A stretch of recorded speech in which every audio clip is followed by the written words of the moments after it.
Winston Churchill in World War II? This was historic. Some people have compared it to when Churchill came. Zelensky is very much acting in the Churchillian tradition. What could be a Churchillian moment? I mean, he is a modern Winston Churchill with an iPhone. Someone who probably is the most courageous and inspirational leader since Winston Churchill. Where Winston Churchill stood generations ago, so too President Zelensky stands. So you're almost saying that Zelensky's got a harder job than Churchill had. That's exactly what I'm saying. This is a historical figure. This guy actually can be compared to Winston Churchill, to Lincoln in 1860.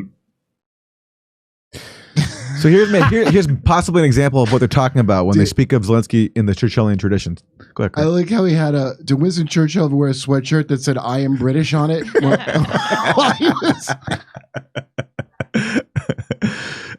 So here's when they speak about the Churchillian tradition. Maybe they're talking about this: Churchill's policies to blame for 1943 Bengal famine study. Scott Ritter, what did you make of the welcome given to Zelensky and what he came away with, which was ultimately not even what he was asking for on his official wish list? A lot of the weapon systems that he was asking for, he did not get. Yeah, let's put this in perspective. First of all, Zelensky is a construct of the CIA. Why would I say that? He came into prominence in the American mainstream media early on in this conflict when allegedly he was offered a flight out of Ukraine. He said, leave. And he said, I don't need a ride. I need ammunition. I mean, Clint Eastwood could have said that. I don't know if I did a good impression, but I don't need a ride. I need ammunition.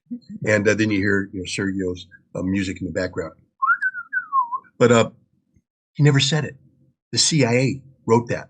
How do we know? Because the CIA is the source. The newspaper article that released it says they didn't quote Zelensky. They said a unidentified anonymous intelligence official in the U.S. Embassy says Zelensky said this. And now we know Zelensky didn't say this. Zelensky didn't write that speech. Zelensky didn't do anything on his own. This was all a made-for-Hollywood moment. Zelensky went allegedly to Bakhmut, although there's questions whether or not he went to Bakhmut or somewhere else, where he met with the heroes of Bakhmut, who gave him a flag signed by the heroes of Bakhmut. And he issued out medals, and one of them gave the medal back and said, please give it to Uncle Joe and tell him I said thank you. Then Zelensky was put on an American Air Force plane and flown to Washington, D.C. Why?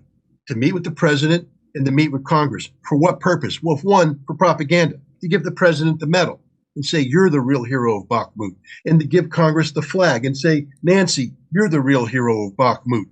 But his real purpose was to provide political cover for a vote by a lame duck Congress for $43 to $63 billion in aid that people are starting to ask questions about. No one doubted that this money was going to get passed. This Congress has never said no. They didn't need Zelensky to come here to get the yes votes. The yes votes were in. They needed Zelensky to come here to create political cover for their yes votes. And that's what this was. And Zelensky, I think he got off script because he actually started to believe that he was Winston Churchill. He didn't realize he was supposed to come in, hand a medal, hand a flag, give a speech written by somebody else, and look stupid in his green uniform, and then leave. He started asking for things that any normal leader would ask for if he wants to survive. Hey, that one Patriot battery is nice, but we need more, and we need them now. I'm sorry, you're not going to get those, Mr. Zelensky. We need more tanks. No, you're not going to get those either. We need more armored fighting vehicles. No, we're not going to give you those either. You mean you don't want me to win the war?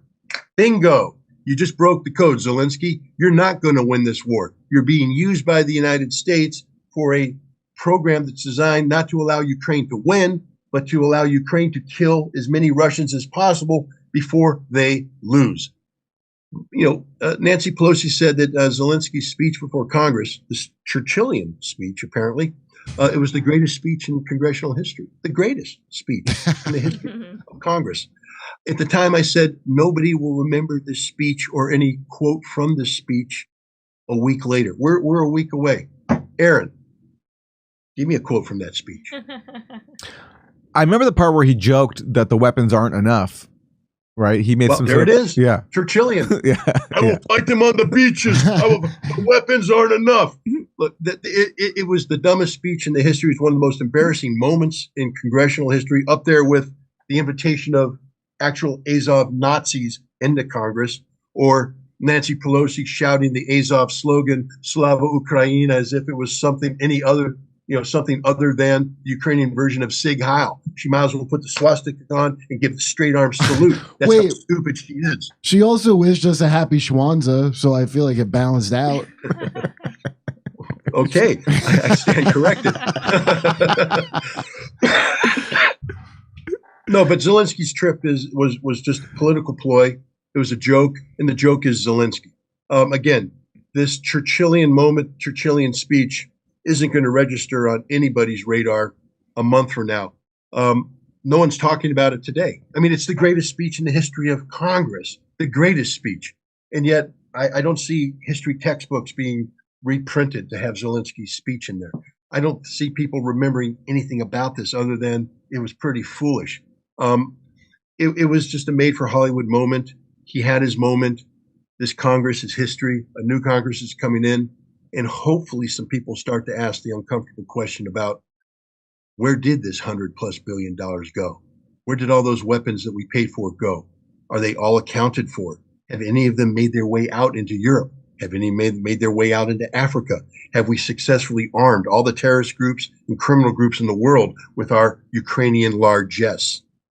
Those are the questions that should be asked, that were never asked by this Congress or this president, because apparently Zelensky is the modern Winston Churchill, and we don't dare question Churchill. All right, and in case I made a mistake earlier in the way I said this was Zelensky's first trip since Russia's invasion, not his first foreign trip as president of